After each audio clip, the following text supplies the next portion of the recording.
I feel it an honor to be here. When Rosa Parks died just over 7 years ago, prominent national figures celebrated her as the ordinary citizen who herself achieved fame by transforming the cause of civil rights through one simple act. A black woman in Montgomery, Alabama, refusing to give up her seat on the bus to a white man.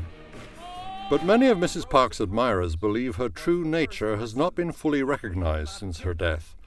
For one thing, too little account is taken, they think, of her strong involvement in the African Methodist Episcopal Church. That involvement, says author of a new Parks biography, Jean Theoharis, was matched with a deep faith that called her to action. It is a faith that requires people to act in the world.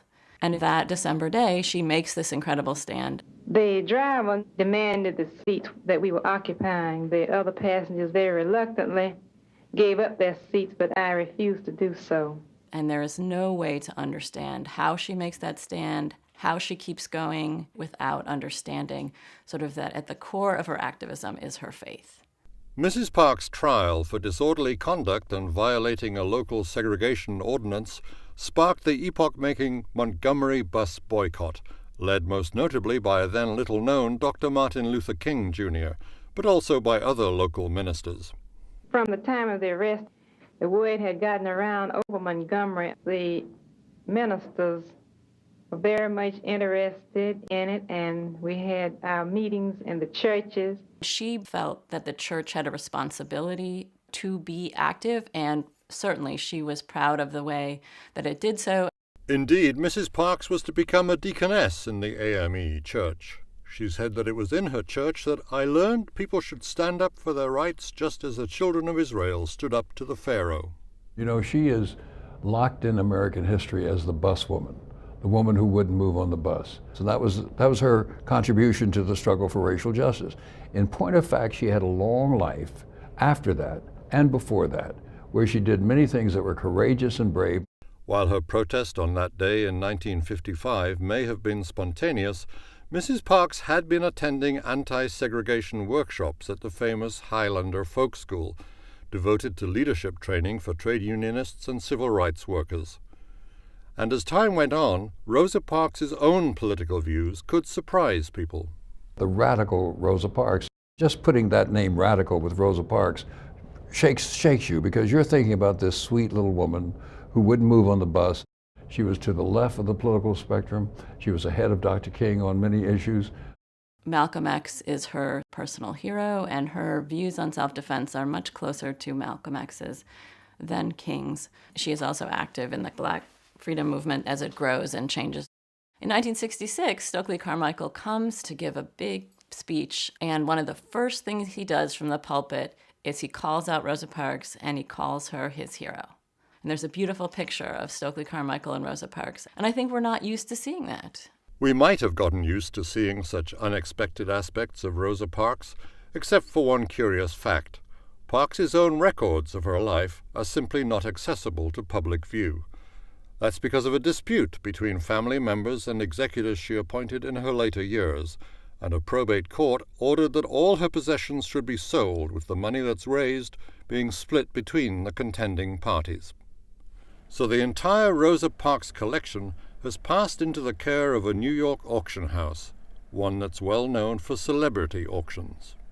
The Rosa Parks archive contains her library, unpublished photographs, correspondence with everyone from family to great leaders. It's all that correspondence, of course, plus her private writing over time in journals and notes, that scholars would dearly love to examine closely.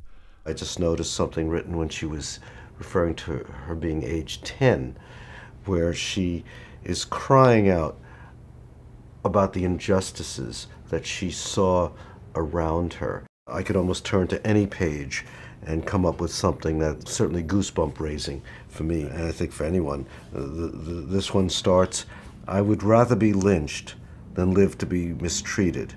The problem is this tantalizing collection hasn't sold, and it's remained unsold for 5 years. One reason is that more than just papers are involved.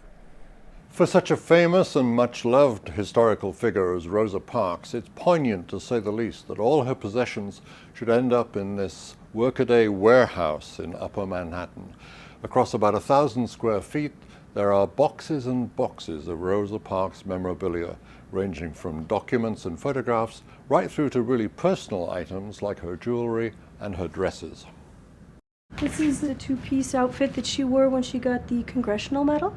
There's the dress that she wore for her 85th birthday celebration.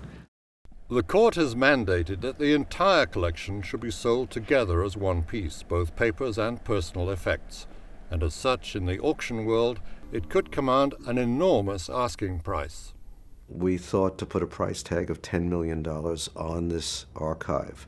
Historians are appalled that universities and institutes devoted to African American history, who seem a natural home for the collection, will not be able to afford such a large amount. I mean, this puts it out of the reach of some of the institutions that Mrs. Parks cared tremendously about. The auctioneers are now suggesting they could perhaps put together a rich philanthropic donor with any organization that considers itself an appropriate custodian but feels it doesn't have the money. I would certainly encourage anyone who felt that way to contact us to see if there wasn't some creative way that we could assist them to make it happen. If they have the will and it's the right kind of institution, maybe we can make some suggestions that will produce the way. In the meantime, though, with no willing philanthropist coming forward, dedicated followers of Rosa Parks' remarkable story will just have to wait to discover full chapter and verse of a life still untold in its entirety. And they are convinced that the current fate of her papers is doing a great disservice to their heroine.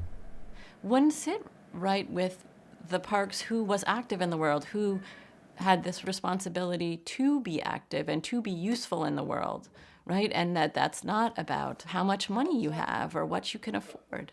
I think she would be horrified. I think she'd be amazed to find out that money stands in the way of the public knowing more about her. For Religion and Ethics News Weekly, I'm David Tereschuk.